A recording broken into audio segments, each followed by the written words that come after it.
House of the Dragon est en plein tournage et je dois dire que ça fait un petit moment que nous n'avons pas fait le point. Il y a eu de nombreuses photos, déclarations et infos qui sont tombées et c'est le bon moment pour votre petite dose d'infos quotidienne. Si vous souhaitez être tenu au courant de manière plus régulière, sachez que je distille pas mal d'infos sur mes réseaux sociaux. N'hésitez pas à rejoindre la confrérie des Mestres, tout comme sur la chaîne où vous êtes nombreux à ne pas franchir le pas. Profitez-en, c'est en promo et ça ne coûte qu'un clic.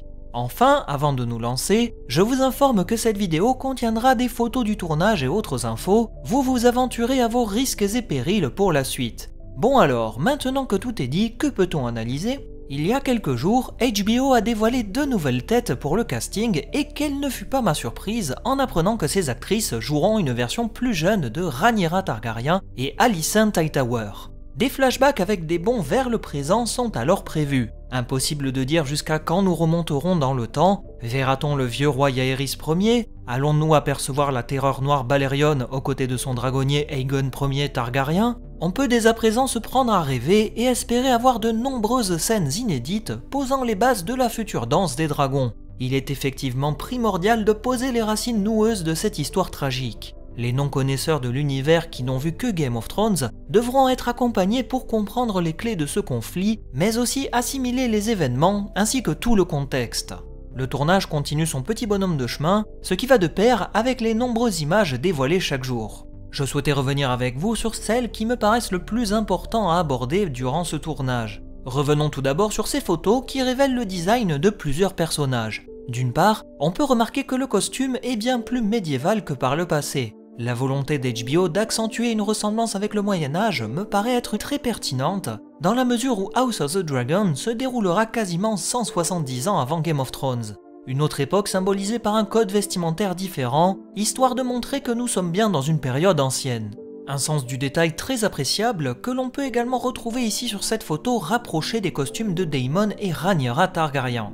Des broches en forme de dragon qui s'enlacent, mais également des pattes de dragon, de quoi augurer de très bonnes surprises pour les costumes des personnages.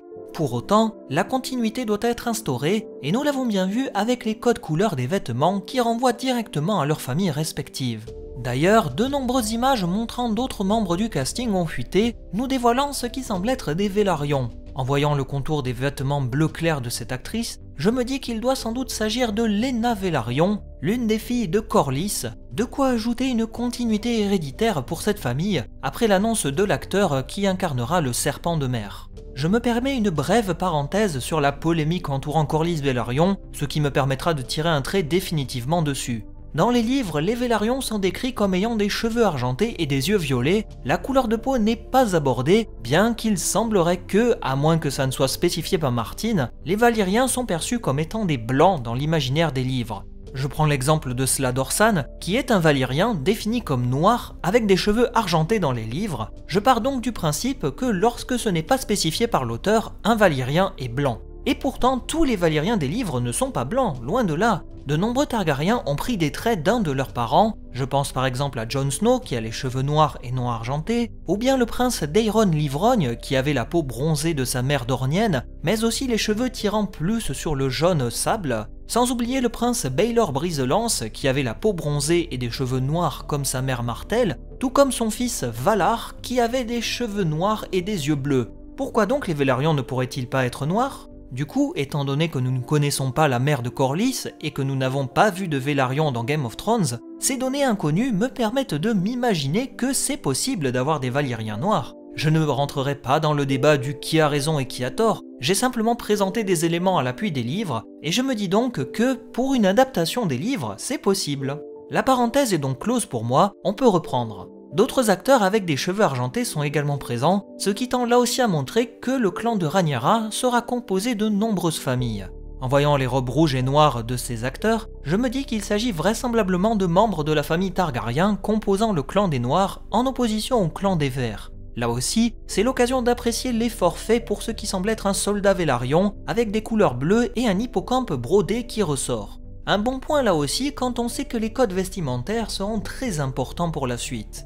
Il en va de même pour les décors, où je souhaitais revenir sur 2 éléments récemment dévoilés. Une première est cette image d'un château à la pierre rouge qui est actuellement en construction en Angleterre, sur le plateau de tournage appartenant à la société Warner Bros. La firme possédant HBO, les rumeurs vont bon train pour tenter de définir si oui ou non ce décor sera utilisé pour House of the Dragon.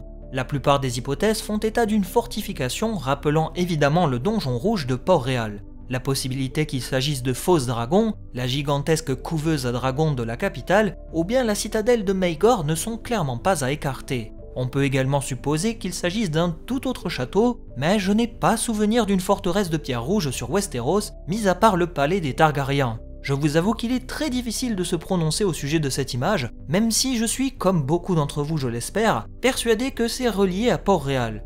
Cette pierre rouge si caractéristique ne trompe pas. Cela pourrait aller de pair avec le fait qu'HBO va bientôt délocaliser la production en Espagne et au Portugal, notamment dans les lieux qui ont servi de plateau de tournage pour la saison 7 et les séquences de Port-Réal. Affaire à suivre donc, tout comme cette image aussitôt supprimée des réseaux sociaux à la demande d'HBO, je m'en doute bien, qui nous révèle ce qui semble être l'intérieur d'un château. Posté par un membre de l'équipe technique, l'attention des internautes s'est très vite portée sur la droite avec ce bougeoir mural en forme de dragon, à moins qu'il ne s'agisse d'un hippocampe ailé, ce qui nous renverrait plutôt au château de Lamarck, le palais des Vélarions. Je vous laisserai le soin de trancher, car si l'aspect rappelle évidemment un dragon, les ailes semblent avoir des plumes, ce qui peut prêter à confusion. En tout cas là aussi, le sens du détail paraît primordial pour rendre tout le décor authentique. Autre élément que je souhaitais aborder, l'engagement de Darren Bailey comme coordinateur marin pour les épisodes 3, 4, 5, 7 et 10. Visiblement, HBO semble mettre en place de nombreuses scènes marines, peut-être des batailles navales qui sait.